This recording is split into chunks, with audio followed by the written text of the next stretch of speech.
I got a question from Daniel Wood 3 weeks ago. Yes, I know I'm a bit late, but I'm catching up. I'm catching up. What are your thoughts on the recent RHCE exam changes? I'd like to see a video talking about it. Well, here you go. I think it was in May, I started to see a bunch of posts on Reddit where people were asking questions like, are my current certifications valid? Yes, of course they're valid. They're all valid for 3 years, so nothing changes there. And some people were asking, oh, I was on the architect path. I have these certifications. How many more do I need to become an architect? Well, I read a bunch of those threads and I was like super confused. This doesn't make any sense. Then I just jumped over to the Red Hat website, look at their pages, and it took me like 5 minutes to understand what was going on. I'm not a rocket scientist. I'm not super smart, but it's really easy to understand. So if you were confused, I hope you've figured it out by now. So the old certification way or the path to become an architect was pretty simple. You had to do 2 core certifications. That's the administrator one and the engineer one.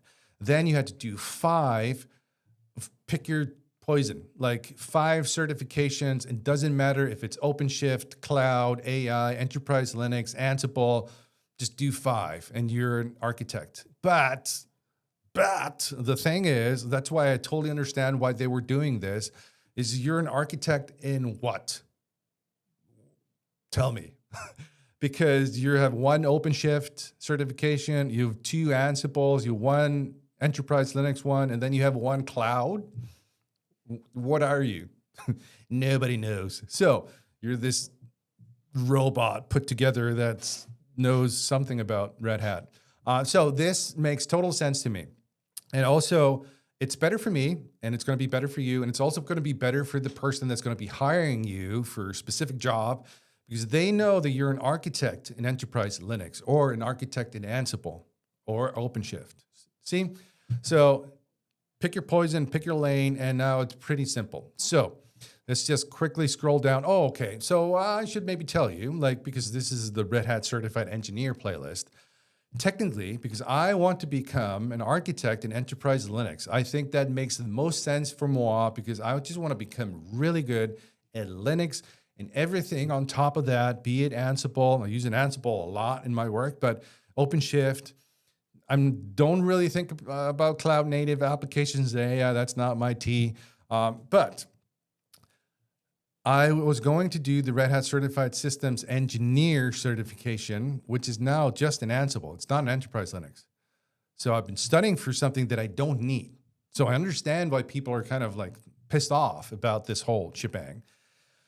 So what I did is I reached out to Red Hat and I said, hey, I already paid for the RHCE certification. I was going to take the exam, but my heart is set on Enterprise Linux. That's the architect that I'm going to get. Can you help me out? And they were super nice, super sweet. They actually helped me out a lot. And so that was not a problem at all. So I think Red Hat is willing to work with you, help you out if you've already paid for certification that you don't technically need. So just reach out to them. I couldn't be happier with the support that I got from them. So what's going to happen with this? Yes, I'm still going to do the Red Hat Certified Engineer certification. See, some of this stuff is just hard for me. Like, I'm Icelandic. Red Hat Certified System. It's a tongue twister of doom and destruction, people.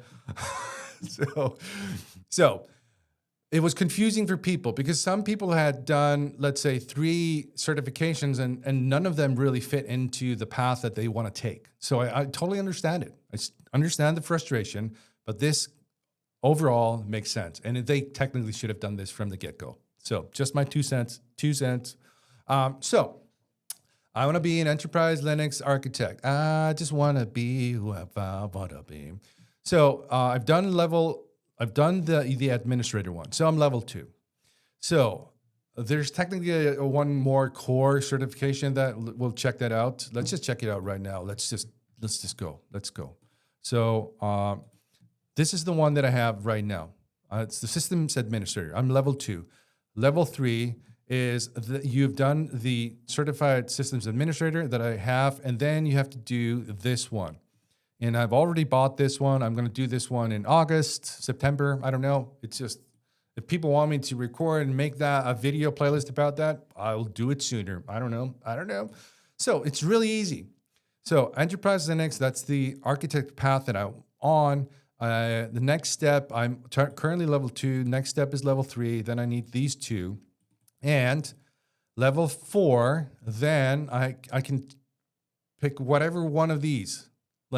So take one of these and pass. So then I have 3 certifications, but I'm level 4.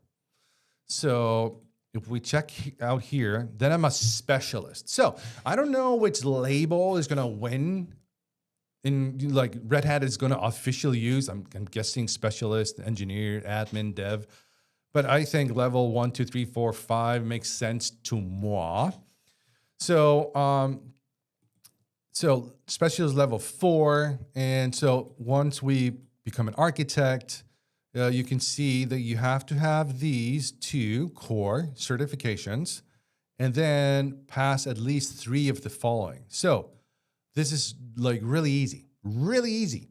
It's hard to get the certifications, but understanding it is easy. So this is better for me. Do you know why? Because in the old system, you had to have 7 certifications. So you'd have to have 2 core, which was the EX200, and then the EX294, which this playlist is about. So technically, I'm going to have a certification that I don't need, but I like Ansible and I use it a lot at work, so win-win. But now I just need 3 specialty certifications, and I'm an architect. When in Rome, hello. So technically, this is more defined, both for studying and also for jobs, like people, hiring managers, etc. And yeah, so what's not to like? So OpenShift is the only, Ansible, this is kind of cool. So if I wanted to become more an Ansible architect or something, this is the only path that also has EX200 as a foundational certification, which the only thing that I'm going to question Red Hat, if somebody from Red Hat is watching this, I hope you are, hello, hire me.